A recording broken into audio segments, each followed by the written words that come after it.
Hello viewers, আজকে আমি এই ভিডিওর মাধ্যমে আপনাদেরকে সুন্দর সুন্দর করে ভিডিও তৈরি করার উপাদান এবং টেকনিক জানিয়ে দেব। জি, আপনারা কিভাবে ভিডিও তৈরি করবেন এবং কেমন করে কোয়ালিটি কিভাবে কি করতে হবে সম্পূর্ণ আপনাদেরকে আমি প্রায় বলে দেব। ওকে, আপনারা আমার সঙ্গে থাকুন। আপনাকে আমি দেখাচ্ছি, আমি এখানে একটা শ্যুট করতেছিলাম একটা ভিডিও, যে এখানে একটা দেখা যাচ্ছে ঘর, এই ঘরটি দেখা যাচ্ছে ছাপড়া, তো অনেক উঁচু ঘরটা। তো আমি এই ঘরটি শ্যুট করব কিভাবে দেখতে পাচ্ছেন? ঘরটি কিন্তু খুব শর্ট, মানে ছোট। আপনারা দেখতে পাচ্ছেন ঘরটা কিন্তু অনেক উঁচা। কিন্তু আসলে ঘরটা কিন্তু খুব শর্ট, এটা ছাপড়ার একটি ঘর। তো বাট আমি ক্যামেরাটি উল্টামুখী নিয়েছি, যে ক্যামেরাটার লেন্স থাকবে নিচে আর ক্যামেরার উপর নিচ থাকবে উপরে।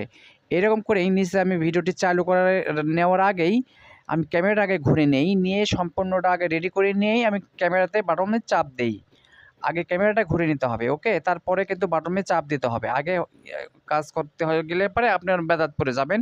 তো ওইজন্য আগে ক্যামেরার লেন্সটা আগে ডিসপ্লে ঘুরিয়ে নিয়ে আপনি ক্যামেরাতে বাটনে চাপ দিয়ে মানে অ্যাক্টিভ করবেন। করার পরে আপনি যেসব ভিডিও করবেন সেসব ভিডিওর উপর আপনি সুন্দর করে ধরবেন এবং স্লো মোটে ভিডিওটি করবেন। এবং করার সময় ভিডিওটি যখন আপনার সম্পূর্ণ ওকে হয়ে যাবে, তখন আপনারা ভিডিওটি আস্তে করে ডিসকানেক্ট করে দেবেন। দেওয়ার পর আপনি ভিডিওতে পরবর্তীতে আপনার সফটওয়্যারের মাধ্যমে অনেক ধরনের কাজ করতে পারবেন। যেমন স্লো করতে পারেন এবং স্পিডও দিতে পারেন, সেটা বাট আপনার একান্তই ব্যক্তিগত ব্যাপার।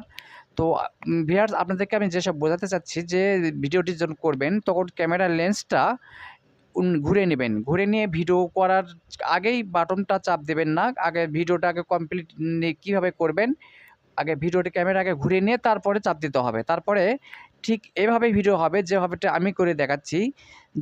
নিচ থেকে আমি ভিডিও করতেছি, অল্প একটু জায়গা যেমন উঁচা থেকে ভিডিও করি, সেটা মনে হবে অনেক উঁচা জায়গা, কিন্তু আসলে বাট অনেক উঁচা জায়গা নয়, অনেক সাপো জায়গা। দেখতে পাচ্ছেন আমি ভিডিও করতেছিলাম, এটা কিন্তু আমার হাঁটুর নিচে পড়ে আছে একটা ছোট্ট একটু ছাপড়ার ঘর, ওকে?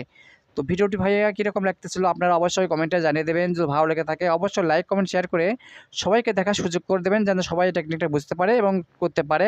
তাতে সবারই উপকারিত হবে। বেশি বেশি করে শেয়ার করবেন, সবাই যেন দেখতে পারে, ওকে? তো আপনারাও ট্রাই করে দেখবেন এইরকম করে। তো আপনাদের আশা করি এরকম ভিডিও করে বা আপনারা এরকম সাকসেস হয়ে যাবেন। তো কীরকম লাগতেছিল ভিডিওটি আপনারা কিন্তু অবশ্যই কমেন্টে জানিয়ে দেবেন। যদি ভালো লেগে থাকে অবশ্যই লাইক, কমেন্ট, শেয়ার করে সবাইকে দেখার সুযোগ করে দেবেন, ওকে? আমি চলে আসছিলাম আমাদের পার্শ্ববর্তী এলাকায় দিনাজপুরে রামপুরিয়া, টুপগড়িয়া রামপুর, আমি এখানে বেড়াতে আসছিলাম। তো এখানে আসেই আমি এই সুন্দর একটি দৃশ্য দেখে আমি ভিডিও না করলে নয়। তো অনেক সুন্দর একটি জায়গা, ফাঁকা জায়গায় আমি এই ভিডিওটি শ্যুট করেছিলাম। তো আপনাদের সামনে উপস্থাপনটা করলাম যে ভিডিওটি কীরকম লাগতেছিল।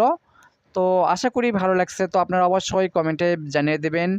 যদি ভালো লেগে থাকে অবশ্যই লাইক, কমেন্ট, শেয়ার করে সবাইকে দেখার সুযোগ করে দেবেন, ওকে?